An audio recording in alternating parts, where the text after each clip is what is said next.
Welcome to the continuing adventures of Denver Spring and Suspension. We find our technicians finishing up a vehicle that needed a little help with its rear suspension. With the rear springs unable to support the weight of the utility bed and cargo, they found themselves dragging their tail and blinding the poor squirrels at night in the neighborhood trees.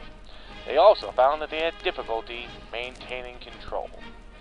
With an extra 4 bars of steel in the rear springs and no longer relying on the airbags to support the weight, we find that the rear end has been stabilized.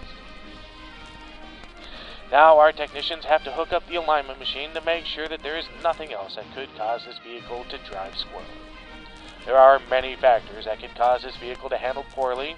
Worn down parts, excessive tire wear, or even one of the dreaded and often surprising Denver potholes can cause the vehicle to come out of alignment.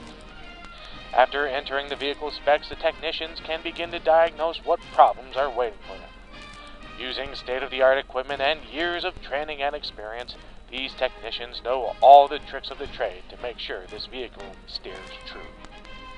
As it turns out, our technicians discover that to finish correcting the stability and handling problem of this vehicle, all they need to do is set the toe of the front wheels.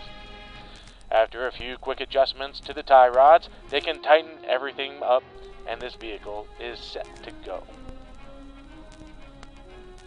Watch out! Remember to have your alignment checked from time to time. A vehicle that has come out of alignment can cause excessive tire wear, shortening the lifespan of your tires, and can affect the handling of the vehicle, especially during emergency situations. After a quick test drive around the block to make sure that everything is working correctly, this vehicle will be ready to be put back